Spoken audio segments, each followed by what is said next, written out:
way. I've never known anybody who was truly depressed who had specific and long-range goals. And what goals do is they create activity. And you see, activity, as you work towards reaching them, creates the very excitement which you need in order to accomplish or reach your objectives. The psychologists put it this way: logic will not change an emotion, but action will. And as you get busy working towards these dreams of yours, and yes, you absolutely must have your dreams, ladies and gentlemen, and what we're going to do is look at the ways you build a foundation underneath those dreams. Several years ago, they did an experiment with a number of college students. And in this particular experiment, they let them go to sleep, and they hooked these brain machines up to them. With these brain machines, they could determine precisely within a matter of seconds when the student went to sleep. Then they could tell when that student started to dream. And as the student would start to dream, they would awaken him or her. And then they'd let them go back to sleep, and that is no problem, but when they started to dream, they would awaken them again. And with those brainwave machines, they can tell exactly when they start to dream. At the end of one night of this kind of treatment, many of the students were nervous and fidgety. At the end of 2 nights of this kind of treatment, where they had a reasonable amount of sleep, but no dreaming, they became very irritable and very short and very cross. At the end of just 3 nights of a reasonable amount of sleep, but no dreaming, they could tell that some of them were headed for some psychological difficulties. And so what they did was they aborted the experiment. Now, about 24 hours later, most of the students were back to normal. Within a week, all of them had returned 100%. But the experiment proved something very conclusively, and that's this: when you're asleep, ladies and gentlemen, you need your dreams. I'm here to tell you that when you're wide awake, you also need your dreams. You must have your goals. You'll never make it as a wandering generality. You must become a meaningful specific. Maybe I might fail. See, a lot of people allow fear to stop them from living their dream. Answer your calling. Whatever you're called to do, don't count yourself out. Don't say, I can't do that. Many of us go through life saying no, and you don't even know what you're saying no to. You don't know what you cannot do if you're not willing to challenge yourself. Whatever it is that you don't know how to do right now, you can learn. I did not know how to speak for major corporations. I didn't know how to do that. But I decided to become a student. If you do your research, if you do your homework, if you make the commitment that I'm going to learn, when you look at what do I have going for me, and drop your buckets where you are, decide I'm going to work and get myself together. A guy named Jim Rohn said, if you develop your gifts will take you places that you'll never begin to imagine. And I decided to do one thing. All my life, I've been a jack of all trades and master of none. I mean, I did a little of everything. I was a disc jockey. I was a state representative. I used to be an MC. I used to do public relations work. I used to do door-to-door sales. I did a whole lot of things, but I decided that I was going to do one thing, and I would master that.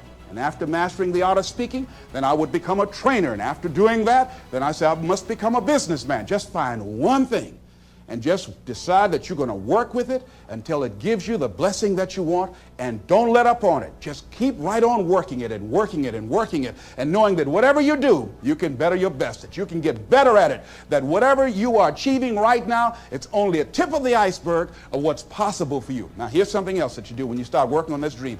Give it everything you got. See, put your heart in it. Most people, when they're working on dreams, they don't give it everything they have. I heard a guy say in a book, the title of it was, All You Can Do Is All You Can Do. And all you can do is enough. Well, see, most people don't do all they can do. Most people go through life holding back. Have you ever had the experience of starting your car and you mash down on the accelerator and the car, boom, wait a minute, hold a minute. Start mashing again, and it was not moving, it was very hard, and all of a sudden you realize that you had the emergency brakes on? How many of you ever had that experience? Raise your hand, all right? Then you release the emergency brakes, and then the car moves, boom, unencumbered. Most of us go through life with our emergency brakes on. Well, it might not work out. People might talk about me. I don't have enough money. I don't have enough education. I'm too ugly. In on this year. Number one, get serious. Life is serious. We call it life or death. Somebody asked me one time if I had a good description of life. I said, yes, I think I've got a good one. Life is the struggle to keep death at a respectable distance. Right? Death seems to want to move in prematurely. If you want to live a good, long, flourishing life, you got to push back. You can't just give in. You got to push back. That's what these products are for, to help you push back. And we're dealing with some serious matters here. So we can't just, tell the latest 10 jokes and just go home. We're not here to entertain. We're here to instruct. We're here to grow. We're here to learn. We're here to get the best we possibly can. Serious. Life is serious. The future's serious. One ancient novelist said, these are the best of times and these are the worst of times. And for some of those who came across this platform at the extravaganza, $1 million a year incomes, for them, it's the best of times. But I want you to know that while they're getting the diamonds and the millions, there are a lot of people around the world, for them, it is the worst of times. The best of times and the worst of times. That's called serious matter. How come such a difference from those who can reach such incredible heights and those who haven't yet found the answers for their life and their health and their future? We just have to ponder that and let that give us a note of seriousness, a note of seriousness. It's serious whether you win or lose. It's serious whether you succeed or fail. It's serious whether you've got a good future carved out for yourself or you do not have. These are serious matters. Matters of the heart are serious. Matters of income are serious. Matters of supporting your family, serious. See, there are two kinds of people in life. They're winners and whiners, Most people go through life just whining. I didn't have enough money. I didn't have good credit. They didn't like me, No, life is not about that. See, the major key to your taking charge of your destiny is you. I mean, if you have the credit of Ross Perot, that will help. All right? If you got somebody to co-sign for you, that will help. If you happen to be handsome, that will help, If you have people who will support you, that will help. But all of those things are secondary. The major key to your taking charge of your destiny is you. It's you. And even though you might not have all the things going for you that you would like, you have the power within you as you begin to develop your consciousness, as you hold the vision of what it is that you want to do, as you decide to answer this small voice within you, because as you respond to this voice that's telling you you ought to do this, the way will come, ideas will come to you. You will begin to attract things you need and things that you don't even know that you need right now. You will develop the skills in the process as you look at yourself, finding out what is it you need to do, what kind of adjustments you need to make, what new strategies that you need to begin to implement to make it happen. But if you don't put yourself out here, if you don't become actively involved in life, if you hold back on yourself and continue to procrastinate, when I saw a speaker who I said, I know if this guy can do this, I know I could do that. That was years after I had made the decision to do it. I was holding back on myself. I kept building up all kind of reasons and excuses to justify why I wasn't acting on my dream. Most people go through life as volunteer victims. They go through life volunteering to be victims, giving excuses on why they're not pursuing their greatness, giving excuses on why they're not doing the things that they want to do, putting it off again and again and again, wasting valuable time. Life is very valuable, ladies and gentlemen. Time is very valuable. And it's very fragile. You've got to decide to do what you can right now and don't delay. Living your life like a sense of urgency. With the smallest of disciplines, and do not neglect them and do not disregard them as being trifling. Everything matters. Everything's important. Good phrase to take home. All disciplines affect each other. In fact, here's a good philosophical phrase. If you hadn't thought of it before, here it is. Everything affects everything else. It's so easy to be casual and say, well, this doesn't matter. This doesn't matter. I'm telling you, everything matters. Of course, some things matter more than others, but there isn't anything that doesn't matter. For the airplane, you see, when an airplane comes down faster than it goes up, you just about can't hardly trade those dudes in at any price. I mean, their market value is gone. See, there's danger for the airplane, but there's more danger for the airplane if it stays on the ground. Did you realize that according to the engineers, an airplane will wear out faster sitting on the ground than it will wear out flying in the heavens? It'll rust out on the ground. It'll wear out in the heavens. Not nearly as fast in the air as it'll rust out on the ground. And besides, airplanes are built to fly.